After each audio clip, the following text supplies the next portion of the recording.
నా మన ఆలోచన విషయం ఇది. ఎందుకంటే గవర్నమెంట్ డబ్బు ఉండే వాళ్ళు ఫామ్ చేయడానికి ముందుకుంటారు. ఓకే. కానీ ఉచిత బస్సు పెట్టినా కూడా హైదరాబాద్ లాగా కాదు ఇది.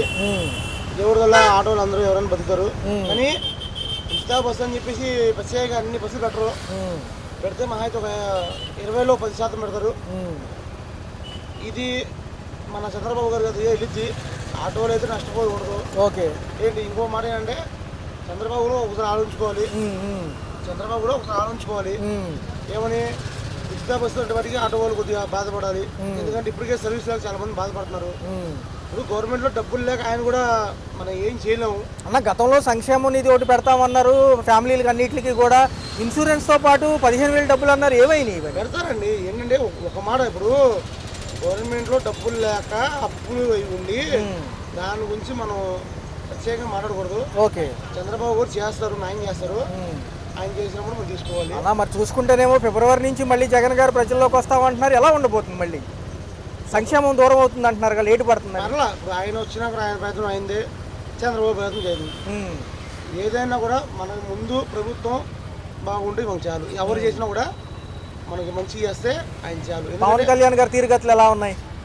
పవన్ కళ్యాణ్ మనం చెప్పవసరండి. నంబర్ 1 అంటే ఉప ముఖ్యమంత్రిగా ఆయన ఉన్నారు కదా, నంబర్ 1. మళ్ళీ ఏంటంటే ప్రభుత్వం ఇంకో ఉప ముఖ్యమంత్రిగా ఈయనకి స్థానం ఇద్దాం అనుకుంటున్నారు లోకేష్ బాబు గారికి. మరి ఆయన రెడ్ బుక్ రాజ్యాంగం అంటున్నారు. ఎలా ఉండబోతుంది? దాని గురించి మాకు తెలియదండి. ఎందుకంటే చెప్పకూడదు. మనం ఏంటంటే ఒకటే చెప్తున్నాం కదా. ఏంటి సంక్రాంతి కళ తగ్గింది అంటున్నారు. కొంచెం సంక్షేమం అందలేదనా, లేకపోతే పథకాలు డబ్బులు లేవనా, లేకపోతే ధరలు ఎక్కువ ఉన్నాయా? అంటే ఏమంటే నేను మా చెప్తాను, మన పైనుంచి చెప్పులు తీసుకొచ్చి చేసేస్తే ఎవరికైనా కూడా అది ఇదేనండి. కానీ గవర్నమెంట్ ఏంటంటే రోడ్లు బాగున్నాయా, ఫస్ట్ రోడ్డు ఏంటి ఫుడ్ అన్నంగా ఉపయోగించారు ఆయన న్యాయంగా. ఎంతోమంది లక్షల మంది తిన్నారు అన్నంగా. కానీ చాలా మంది ఉన్నారు. అది మంచి ఆలోచన. అన్నంగా రోడ్లు కూడా నంబర్ 1 ఉన్నాయి. ఇప్పుడు అన్న పిల్లలకి డబ్బులు పడ్డాయా లేకపోతే పడబోతున్నాయి అంటే ఎందుకు పడకుండా ఉండవు. ఒకటి కొద్దిగా లేట్ అవుతుంది పడతాయి. ఏంటి మరి నెక్స్ట్ సీఎం రేస్లో పవన్ కళ్యాణ్ గారు అంటున్నారు. మరి ఈసారి బీజేపీతో కలిస్తే ఎలా ఉంటుంది? నా పవన్ కళ్యాణ్ ఎటు పోటీ చేసినా కూడా సీఎం అవకాశం ఉంటుంది. ఇంకో మాట, నేను కలవకూడదు అనుకున్నాను. ఎందుకంటే చంద్రబాబు ఉంటే చాలా మంచిది అనుకుంటున్నాను. అన్న ఏంటి మరి ఫైనాన్స్లు ఎలా ఉన్నాయి? ఈ రోడ్లు వ్యవస్థ ఎలా ఉంది? కట్టాలంటే చాలా, ఎందుకంటే కాంపిటీషన్ పెరిగింది అంటున్నారు ఈ ఫీల్డ్లో.